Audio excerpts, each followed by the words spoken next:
दिल्ली के सीएम अरविंद केजरीवाल की याचिका पर आज दिल्ली हाईकोर्ट में सुनवाई। केजरीवाल ने ईडी की तरफ से की गई गिरफ्तारी और निचली अदालत के रिमांड पर भेजे जाने के आदेश को दी है चुनौती। स्वास्थ्य सेवाओं को लेकर आज दिल्ली विधानसभा का विशेष सत्र। केजरीवाल की गिरफ्तारी को लेकर हंगामे के आसार। ईडी रिमांड पर हैं दिल्ली के मुख्यमंत्री। केजरीवाल की गिरफ्तारी पर पूर्व सांसद रहे दिग्विजय सिंह के भाई लक्ष्मण सिंह ने कसा तंज। कहा, सत्याग्रह के दौरान नमक पानी से तोड़ा था व्रत, अब बियर से तोड़ेंगे अनशन। नेशनल कॉन्फ्रेंस नेता उमर अब्दुल्ला ने कहा, हम इंडिया गठबंधन के साथ। केजरीवाल की गिरफ्तारी पर कहा, यह दौड़ लोकतंत्र के लिए ठीक नहीं है, सरकार ईडी की हिरासत से चल रही है। शराब घोटाले में आरोपी तेलंगाना के पूर्व मुख्यमंत्री की बेटी के कविता को भेजा गया तिहाड़ जेल। महिला जेल नंबर 6 में आम महिला कैदियों के साथ रखा गया है। जेल मैनुअल का करना होगा पालन। के कविता को ईडी की कस्टडी पूरा होने के बाद तिहाड़ जेल भेजा गया है। जेल मैनुअल के हिसाब से आम महिला कैदियों के साथ कविता को रखा गया है। ऑर्डर कॉपी मिलने तक जेल का ही खाना दिया गया। बंगाल बीजेपी के नेता दिलीप घोष के खिलाफ बीजेपी का एक्शन। पार्टी ने कारण बताओ नोटिस जारी कर जवाब मांगा। बीजेपी नेता दिलीप घोष ने सीएम ममता बनर्जी पर की थी अभद्र टिप्पणी। ममता बनर्जी के खिलाफ अभद्र टिप्पणी के मुद्दे पर टीएमसी ने भी खोला मोर्चा। टीएमसी ने ईसी से की दिलीप घोष की शिकायत। आपत्तिजनक टिप्पणी को लेकर इलेक्शन कमीशन से कार्रवाई की मांग। दिलीप घोष के बयान पर टीएमसी नेता कुणाल घोष ने कहा, हताशा में दिया ममता बनर्जी के खिलाफ इस तरह का बयान। ममता बनर्जी पर अपमानजनक टिप्पणी करने के लिए माफी मांगी बीजेपी के नेता। टीएमसी नेता चंद्रिमा भट्टाचार्य ने कहा, दिलीप घोष ने चुनाव आयोग के नियमों का उल्लंघन किया। टीएमसी नेता कीर्ति आजाद का बीजेपी पर हमला। कहा, नारी शक्ति का अपमान करती है बीजेपी, दिलीप घोष की होनी चाहिए गिरफ्तारी।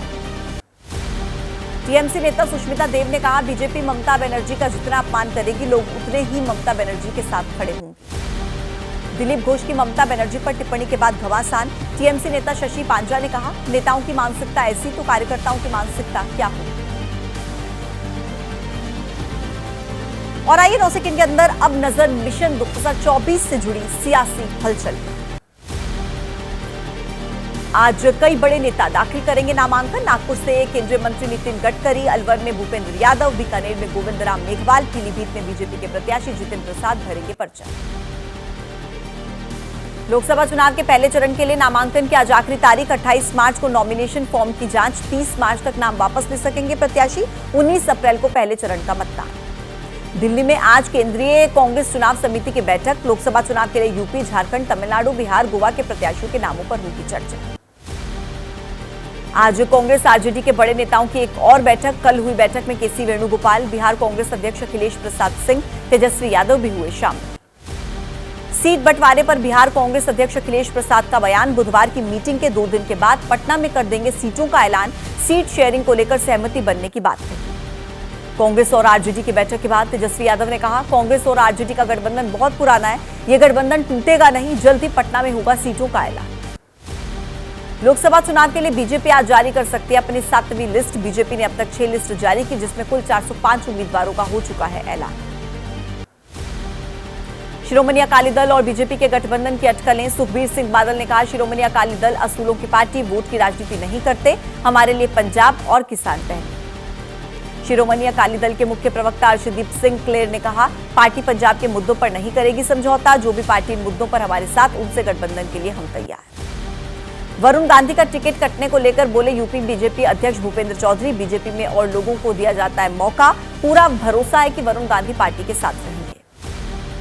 मुजफ्फरनगर लोकसभा सीट पर प्रत्याशियों का नामांकन। बीजेपी प्रत्याशी संजीव बालियान, इंडिया गठबंधन से एसपी प्रत्याशी हरिंद्र मलिक, बीएसपी से दारा सिंह प्रजापति ने दाखिल किया पर्चा। और अब सियासी हलचल से जुड़ी कुछ और खबरें देखते हैं केवल 9 सेकेंड न्यूज। आज एनसीपी शरद पवार गुट की संसदीय बोर्ड की बैठक। पार्टी प्रमुख शरद पवार बैठक की अध्यक्षता करेंगे। लोकसभा चुनाव और चुनाव में उतारे जाने वाले उम्मीदवारों पर चर्चा होगी। महाराष्ट्र कांग्रेस के नेता बाला साहेब थोरात ने शरद पवार से मुलाकात की। मीटिंग के बाद कहा, चुनाव अभियान पर चर्चा हुई। सूत्रों के मुताबिक सांगली और भिवंडी सीट पर फंसाए पेच। महाराष्ट्र के डिप्टी सीएम अजित पवार ने कहा, महायुति सभी 48 सीटों पर चुनाव लड़ेगा। करीब 90% सीटें हुई हैं। फाइनल ज्वाइंट प्रेस कॉन्फ्रेंस में 28 मार्च को ऐलान होगा। वंचित बहुजन अघाड़ी के अध्यक्ष प्रकाश आंबेडकर आज अपने अगले कदम का ऐलान करेंगे। महाविकास अघाड़ी को लेकर अपना स्टैंड क्लियर करेंगे। अभी तक वेट एंड वॉच की स्थिति में। चंद्रपुर से सुधीर मुंगटीवार का नामांकन। महाराष्ट्र के उप मुख्यमंत्री देवेंद्र फडणवीस ने कहा, शुरुआत अच्छी हुई, नतीजा भी अच्छा होगा। हम इस बार महाराष्ट्र में अपने सभी पिछले रिकॉर्ड्स तोड़ देंगे। पीएम मोदी पर दिए गए बयान को लेकर बीजेपी ने संजय राउत के खिलाफ केस दर्ज करने की मांग की। चुनाव आयोग पहुंचे नेताओं ने कहा, संजय राउत के अलावा डीएमके के खिलाफ भी शिकायत की। सांसद रवनीत सिंह बिट्टू कांग्रेस छोड़कर बीजेपी में शामिल। कहा, देश में सबको मालूम है नरेंद्र मोदी फिर से प्रधानमंत्री बनने जा रहे हैं। जब देश आगे बढ़ रहा है तो पंजाब क्यों पीछे रहे। पंजाब विधानसभा में नेता प्रतिपक्ष प्रताप सिंह बाजवा ने कहा, अच्छा हुआ रवनीत बिट्टू ने खुद ही छोड़ी कांग्रेस। पार्टी सोच रही थी उन्हें टिकट से कैसे मना करे, क्योंकि ये लुधियाना से बड़े मार्जिन से हार रहे। पंजाब कांग्रेस नेता परगट सिंह का दावा, बिट्टू के खिलाफ एंटी इनकम्बेंसी थी। ये अच्छी बात है कि बिट्टू बीजेपी में चले गए। ये मौका परस्त लोग हैं, कभी इधर जाते हैं तो कभी उधर जाते हैं। हरियाणा के पूर्व मुख्यमंत्री भूपेंद्र हुड्डा का बयान, जल्द ही कांग्रेस स्क्रीनिंग कमेटी की बैठक होगी, घोषित किया जाएगा हरियाणा के लिए कांग्रेस प्रत्याशियों का नाम। और मिशन 2024 से जुड़ी कुछ और बड़ी खबरें देखते हैं सिर्फ 9 सेकेंड न्यूज के अंदर। हिमाचल प्रदेश में सियासी घमासान जारी। बीजेपी ने 6 बागियों को उपचुनाव का टिकट दिया। धर्मशाला विधानसभा सीट से सुधीर शर्मा, लाहौल स्पीति से रवि ठाकुर लड़ेंगे चुनाव। लाहौल स्पीति से बागी रवि ठाकुर को टिकट देने से बीजेपी में बगावत। बीजेपी सरकार में मंत्री रहे रामलाल मारकंडे ने फूका बगावत का बिगुल। कहा, हो सकता है चुनाव कांग्रेस से लड़े। हिमाचल विधानसभा में नेता प्रतिपक्ष जयराम ठाकुर का आरोप, गुंडागर्दी पर आ गई है सुक्खू सरकार। प्रदेश में जनप्रतिनिधि भी सुरक्षित नहीं, चुनाव आयोग मामलों का संज्ञान। कांग्रेस नेता जयराम रमेश पर निर्मला सीतारमण का पलटवार। कहा, कांग्रेस का गरीबी हटाओ का खोखला नारा कभी काम नहीं आया, क्योंकि फोकस और प्रतिबद्धता गायब थी। कांग्रेस नेता संदीप दीक्षित ने कहा, मोदी सरकार में आप घर में कोई भी काम कर ले तो उसे मान लिया जाता है रोजगार। अनपेड फैमिली वर्कर को माना जाता है एम्प्लॉय। एसपी नेता अखिलेश यादव ने एक्स पोस्ट में कहा, देश का दुर्भाग्य है कि आज केंद्र और कई राज्यों में ऐसी बीजेपी सरकार जो लोकतंत्र के हर स्तंभ को डराकर अपनी खराब मंशा और साजिशों के लिए करना चाहती है इस्तेमाल। रामपुर में एसपी जिलाध्यक्ष ने किया चुनाव बहिष्कार का ऐलान। कहा, पिछले उपचुनावों में एसपी कार्यकर्ताओं पर बहुत जुल्म हुए थे। अखिलेश खुद रामपुर से आकर चुनाव लड़े। एसपी मुरादाबाद से काट सकती है एसटी हसन का टिकट। सूत्रों के हवाले से जानकारी, रुचि वीरा बन सकती है उम्मीदवार। मंगलवार को ही एसटी हसन ने मुरादाबाद सीट से नामांकन दाखिल किया था। उत्तराखंड के 2 पूर्व मुख्यमंत्री आपस में भिड़े। बीजेपी प्रत्याशी त्रिवेंद्र सिंह रावत ने कहा, कांग्रेस अंग्रेजों की बनाई गई पार्टी, तो हरीश रावत ने पलटवार किया। बर्बादी की तरफ लेकर जा रही बीजेपी की विचारधारा। और सियासी सरगर्मियों के बीच आज पहले चरण के चुनाव के लिए प्रचार में उतरेंगे दिग्गज। यूपी में योगी भरेंगे हुंकार। 9 सेकेंड न्यूज के अंदर देखिए मिशन 2024 से जुड़ी कुछ और बड़ी खबर। यूपी के मुख्यमंत्री योगी आदित्यनाथ आज से करेंगे चुनावी अभियान की शुरुआत। मथुरा, मेरठ, गाजियाबाद में प्रबुद्ध सम्मेलन होगा। जनसभा को भी करेंगे संबोधित। मेरठ लोकसभा सीट से बीजेपी के उम्मीदवार अरुण गोविल ने कहा, इस समय पूरा विश्व राममय। पीएम ने इतना काम किया कि गिनाया नहीं जा सकता। पीएम देश के लोगों के लिए सब कुछ कर रहे हैं।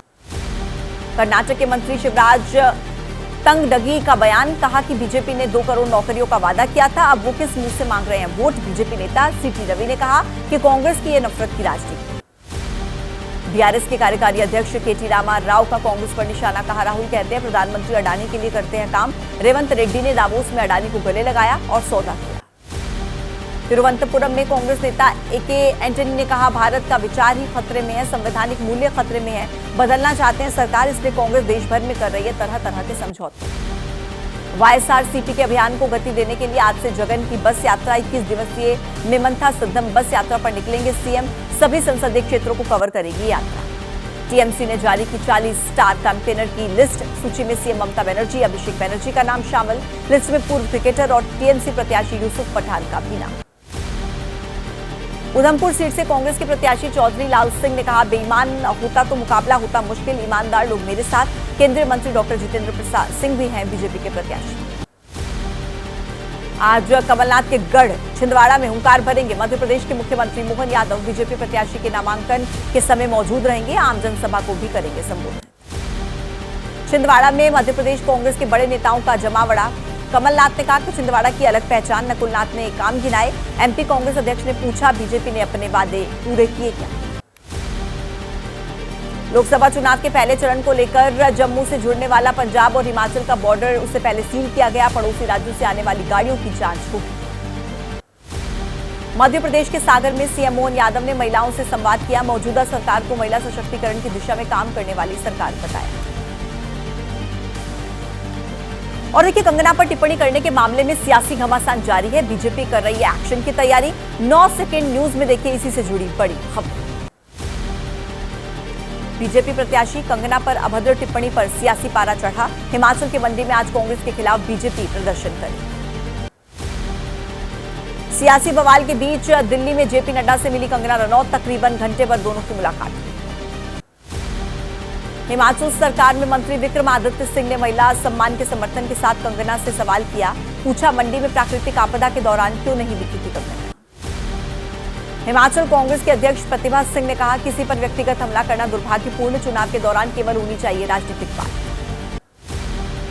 सुप्रिया श्रीनेत की सफाई के बाद बीजेपी नेता शाइना एनसी का हमला। कहा कि कपड़े नहीं बल्कि टैलेंट के आधार पर होना चाहिए महिलाओं का सम्मान। कंगना पर विवादित टिप्पणी की केंद्रीय मंत्री अश्विनी वैष्णव ने भी कड़ी निंदा की। कहा, किसी के खिलाफ होनी चाहिए ऐसी अभद्र भाषा का इस्तेमाल करने की कार्रवाई। सुप्रिया श्रीनेत के खिलाफ बीजेपी पहुंची चुनाव आयोग। कंगना रनौत पर विवादित पोस्ट को लेकर शिकायत। और अब राजनीति से जुड़ी कुछ और बड़ी खबरें आपको दिखाते हैं केवल 9 सेकंड के अंदर। बिहार के दरभंगा में नाबालिग से यौन उत्पीड़न के मामले में पुलिस कार्रवाई में देरी पर एनएचआरसी सख्त। बिहार सरकार को नोटिस जारी। 6 सप्ताह के अंदर रिपोर्ट मांगी। कोर्ट में सरेंडर से पहले मौलाना तौकीर रजा की तबियत बिगड़ी। सीने में दर्द की शिकायत के बाद बरेली के कुछ लोग हॉस्पिटल से दिल्ली किया गया रेफर। आज कोर्ट में तौकीर रजा को करना है सरेंडर। 2010 में हुए बरेली दंगे का मास्टरमाइंड है तौकीर। अयोध्या में पैसे लेकर रामलला के दर्शन की खबरों पर बोले श्री राम जन्मभूमि तीर्थ क्षेत्र ट्रस्ट के महासचिव चंपत राय। कहा, राम मंदिर में पैसा लेकर दर्शन की व्यवस्था नहीं है।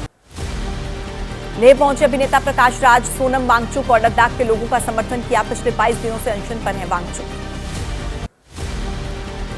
यूपी के मुख्यमंत्री योगी आदित्यनाथ गोरखनाथ मंदिर में आयोजित होली मिलन समारोह में शामिल हुए। कहा, हजारों सालों से हर्षोल्लास के साथ मनाता आ रहा हूं उत्सव। जरूरी उपचार करने के बाद वापस बांदा जेल भेजा गया मुख्तार अंसारी। मंगलवार को मुख्तार को कराया गया था भर्ती। पिता से मुलाकात नहीं होने पर मुख्तार के छोटे बेटे उमर अंसारी का बड़ा आरोप। कहा, जेल में दिया गया है पिता को जहर। मुख्तार के भाई अफजाल अंसारी ने भी लगाया जहर देने का आरोप। कहा कि दूसरी बार है जब मुख्तार को दिया गया जहर। और अब देश से जुड़ी कुछ और बड़ी खबरें केवल 9 सेकंड न्यूज के अंदर। तेलंगाना के संगारेड्डी में पर्यावरण वेस्ट मैनेजमेंट की बिल्डिंग में आग लगी। कड़ी मशक्कत के बाद आग पर काबू पाया। मुरैना के पुलिस लाइन में पुलिस के अधिकारियों ने मनाई होली। अर्धसैनिक बल के अधिकारी भी शामिल हुए।